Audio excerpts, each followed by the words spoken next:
بسم اللہ الرحمن الرحیم۔ السلام علیکم ناظرین، امید ہے آپ سب لوگ خیر خیریت سے ہوں گے۔ اس وقت جو حالات چل رہے ہیں ان حالات کے اندر لبنان کو دوبارہ سے عالمی سازشوں کا اکھاڑا بنانے کا آغاز ہو چکا ہے۔ دنیا بھر کی عالمی طاقتیں اب مدد کے نام پر کنگ میکنگ کے جوہر دکھا رہی ہیں، جس کے اندر سعودی عرب، فرانس سب سے آگے ہیں۔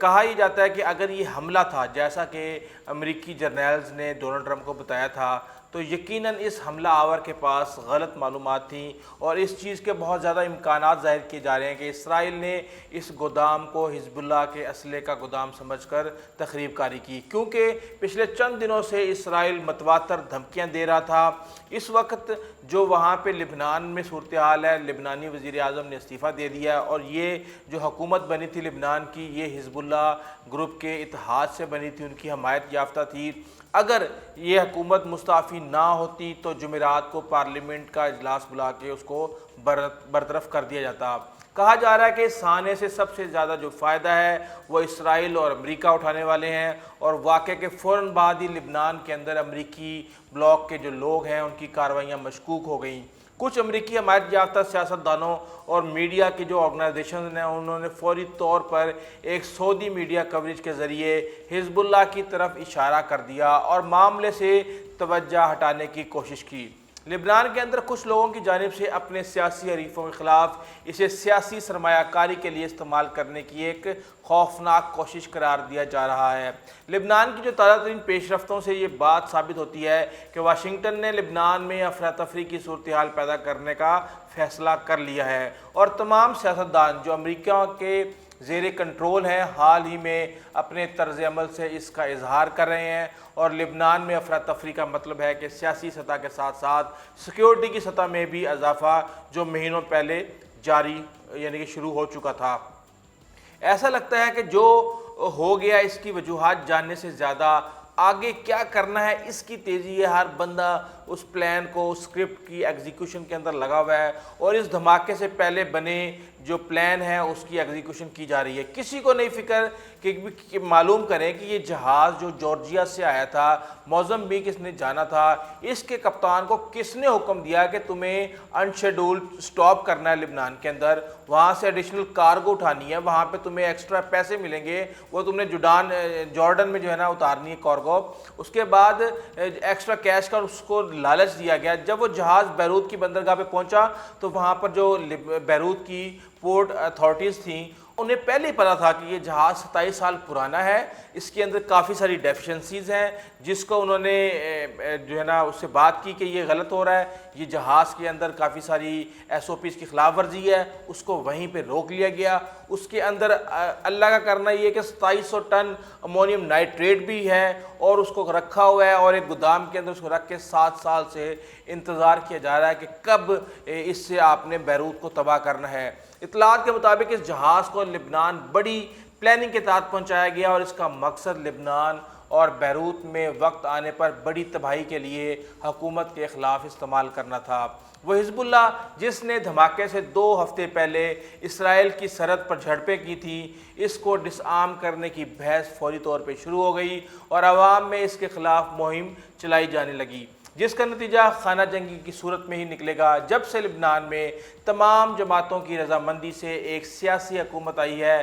یہاں اسے تبدیل کرنے کی کوششیں جاری تھیں۔ اسرائیل اور امریکہ کی خواہش ہے کہ لبنان میں ایسی حکومت آئے جو حزب اللہ کے خلاف ہو، تاکہ یہ آپس میں حکومت اور حزب اللہ ہی لڑتے رہیں اور ان کا کام آسان ہو جائے۔ امریکی جو بلاک ہے لبنان میں ایسے کسی سیٹ اپ سے راضی نہیں ہوتا جو کہ اسرائیل کو دشمن قرار دیتا ہو، کیونکہ اسرائیل کے خلاف حزب اللہ ایک مؤثر مزاحمتی تحریک ہے، اور اس لیے امریکہ بلاک ہر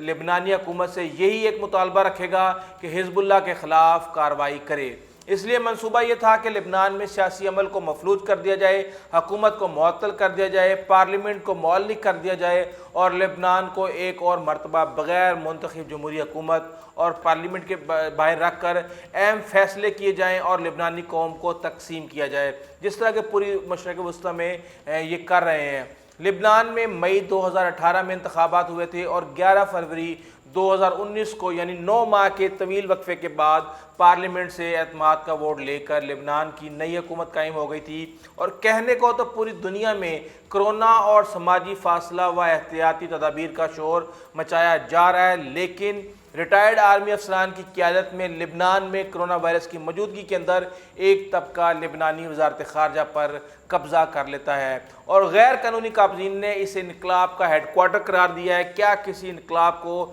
کسی دھماکے کا انتظار تھا؟ سب کچھ ایک سکرپٹ کے تحت ہو رہا ہے، یعنی لبنان کو ایک نئے طریقے سے شام بنانے کی کوشش جاری ہے، باقاعدہ خانہ جنگی کی سازش، جبکہ لبنان ایک طویل مدت خانہ جنگی سے بڑی مشکل سے پہلے ہی باہر نکلا ہے۔ لبنان کے وزیر اعظم حسن دیاب، جیسا کہ میں نے آپ کو بتایا، اس نے استعفیٰ دے دیا ہے صدر کو، اور لبنان میں جو سیاسی خانہ پوری کی جا رہی ہے اور لبنان مکمل طور پر اس وقت بیرونی طاقتوں کے پلے گراؤنڈ بن چکا ہے۔ بیروت میں تیسرے دن بھی مظاہرے وہاں پہ جاری تھے، پارلیمنٹ ہاؤس کے اطراف میں کشیدگی جاری تھی، مظاہرین کی تعداد میں اضافہ ہوتا جا رہا تھا اور صدر سے بھی استعفے کا مطالبہ کیا جا رہا ہے۔ عالمی طاقتوں نے لبنان میں سرمایہ کاری اور مدد کی حامی بھر لی ہے اور وہ یہ کام اپنے نمائندوں کے ذریعے کروائیں گے، جس میں کوئی شک نہیں کہ ان کے مطالبات اور انٹرسٹ سر فہرست ہوں گے۔ وزیر اعظم حسن دیاب نے سیاسی جماعتوں سے کہا تھا کہ وہ اختلافات کو پس پش ڈال کر اصلاحات پر عمل کریں۔ اس مقصد کے لیے انہوں نے کہا کہ 2 ماہ مزید وزارت عظمیٰ پر رہنے کے لیے تیار ہیں۔ ممکن نہیں کہ اس طرح بحران ٹل جائے یا مشکل حل ہو جائے، اس کا تعین لبنان کے دشمن طاقتیں امریکہ کی قیادت میں کر رہی ہیں۔ لبنان کے دشمن اور اسرائیل کے دوست سانحہ بیروت کی آڑ میں ایک نئے سیاسی بحران کو جنم دینے کے جتن کر رہے ہیں، اور اس زاویے سے دیکھیں تو دشمن کی چالیں کامیاب دکھائی دیتی ہیں، لیکن ساتھ ہی امریکی بلاک کی غیر منطقی و غیر منصفانہ لبنان پالیسی کی حقیقت بے نقاب بھی ہو چکی ہے،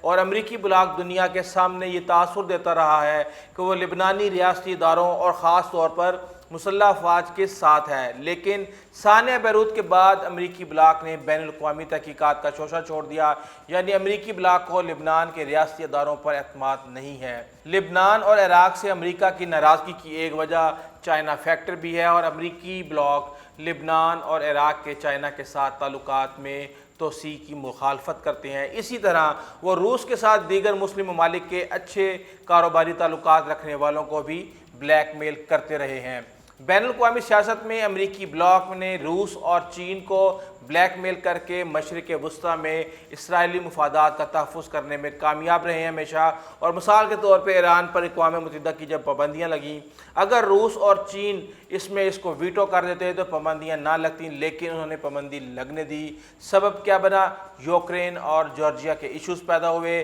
چیچنیا وغیرہ کے ساتھ بھی گاہے بگاہے تنازع ہوتا رہا۔ چائنا کو بلیک میل کرنے کے لیے پہلے شمالی کوریا کا ایشو کھڑا کیا گیا، اس کے بعد تبت کا مسئلہ کھڑا ہوا، پھر ہانگ کانگ کا کھڑا ہوا، اور اب تائیوان کو بھی ایشو بنایا جا رہا ہے۔ لیکن اس مرتبہ بعض تجزیہ نگار سمجھتے ہیں کہ چائنا اور روس امریکی بلاک کو مسترد کر کے اپنی منوائیں گے۔ یہ تو وقت ہی بتائے گا، لیکن حقیقت یہ ہے کہ اسرائیل کے مفاد میں لبنان کو ایک اور مرتبہ اجاڑنے کی منظم سازش کو عملی جامہ پہنایا جا رہا ہے، اور فرانس اور سعودی عرب ایک اور مرتبہ کنگ میکر کی اپنی پرانی حیثیت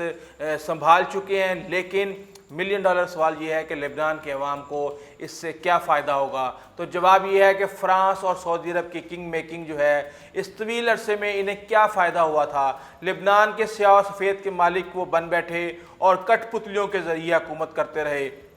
لبنانیوں کو لڑواتے رہے اور اسرائیل کا الو سیدھا کرتے رہے۔ کیا سانحہ بیروت سے پہلے لبنان کی اقتصادی مشکلات نہیں تھیں؟ عالمی مالیاتی نظام کے تحت عالمی مالیاتی اداروں نے اور لبنان میں مذکورہ غیر ملکی طاقتوں کے مقامی اعلی کار، سیاستدانوں اور حکام نے مالی بدعنوانیوں کے ذریعے ہی لبنان کی لٹیا ڈبونے میں فیصلہ کن کردار ادا کیا ہے۔ عالمی سامراج ڈیوائیڈ اینڈ رول کے نظریے کا پیروکار ہے۔ ایک طرح سے پورے مشرق وسطیٰ پر بالخصوص نظر ڈالی جائے تو پتہ لگتا ہے کہ ہر ملک